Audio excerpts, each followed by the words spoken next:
वैशाली से सैया चुनरिया ले ले आई हो, वैशाली से सैया चुनरिया ले ले, वैशाली से सैया चुनरिया ले ले आई हो। ए जाते सवेरे सैया जइहा बजरिया, हमर बात सैया तू न भुलइहा,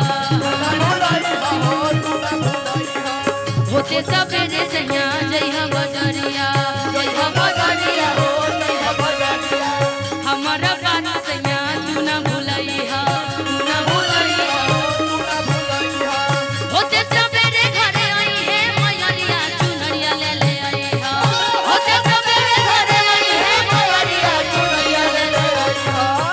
कौन कहां से सराय है ना जी, त सराय से सैया चुनरिया ले ले आई हा, सराय से सैया चुनरिया ले ले आई हा। लेकिन इसी में एक बहुत प्यारा चलते रहिए शत्रुघ्न में बड़ा प्यारा गीत है, आप सबको याद भी होगा और ट्रेडिशनल सॉन्ग है, पारंपरिक गाना है। निमिया के डाढ़ मैया लावेली झूलुआ, बाके झूली रे झूली ना, निमिया के डाढ़ मैया लावेली झूलुआ, बाके झूली रे झूली ना, हो की झूली रे झूली। अच्छा एक बार वैशाली के लोग कैसे गाते इस गानों को जरा मेरे साथ भाई आप लोग भी गा के दिखाइए। हो की झूल, सब लोग गाइए, सबको याद होगा, सबके घर में माताएं बहन ये गाना जरूर गाते हैं कि मैया मोर गावेली गीतिया की झूली झूली ना, ठीक कि मैया मोर।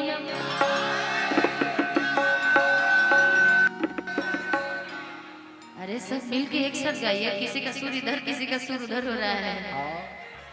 हाँ मिलके फिर से कि निमिया के डाढ़ी मैया लावेली झूलुआ, इनसे गवाना है। आप सब लोग मिलके गाइए ना एक बार, मैक मंगवा दे, इतने लोग हैं तब भी मैक चाहिए आपको। एक बार आप आग पर चिल्लाइए, आप मत चिल्लाइए, एक बार आप चिल्लाइए तो झूली ना झूली ना। हाँ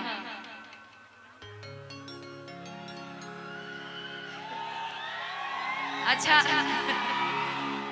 नहीं आप बोलेंगे तो आवाज पूरा जाएगा, आप इतने सारे लोग हैं, एक बार मिलके तो देखिए, समझौता से ही सरकार चलता है, एक बार सब मिलके तो करिए।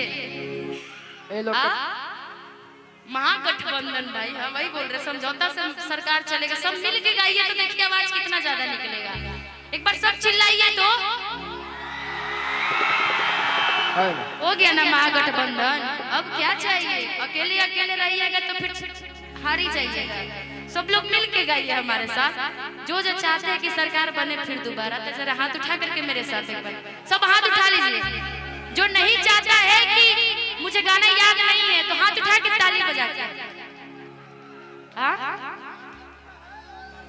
ठीक है भाई, आप ही के आरजेडी रहेंगे, जरा हाथ उठा के गा लीजिए, भगवान से बोल लीजिए एक बार। हाँ पूरा हाथ उठा करके एक बार कि निमिया के डाढ़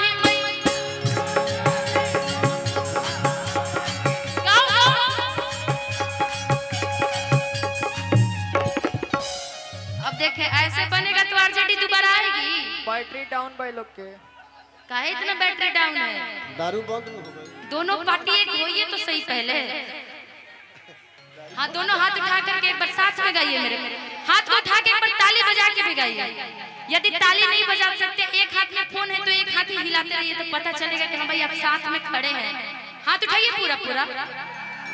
हाँ जिनको माता रानी ने दोनों हाथ दिए जरा एक बार हाथ उठा करके दिखा दीजिए, और जिनको नहीं दिए भगवान ना करे फिर दोबारा दे, इसलिए हाथ उठा लीजिए सभी लोग।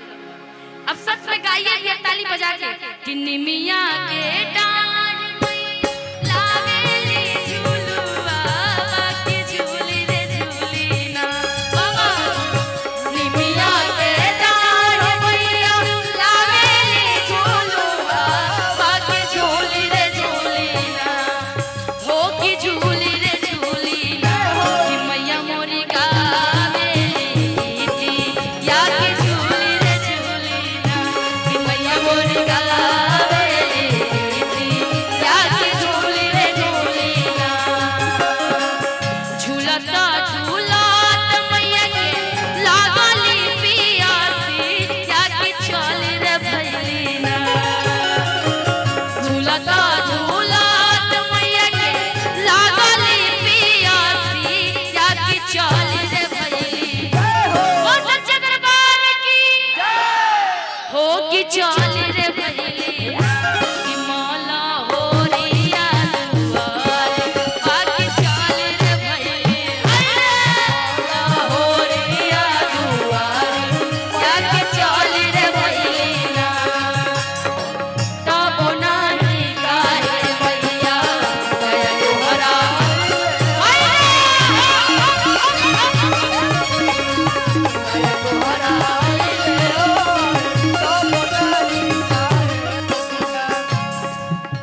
बाबू के भी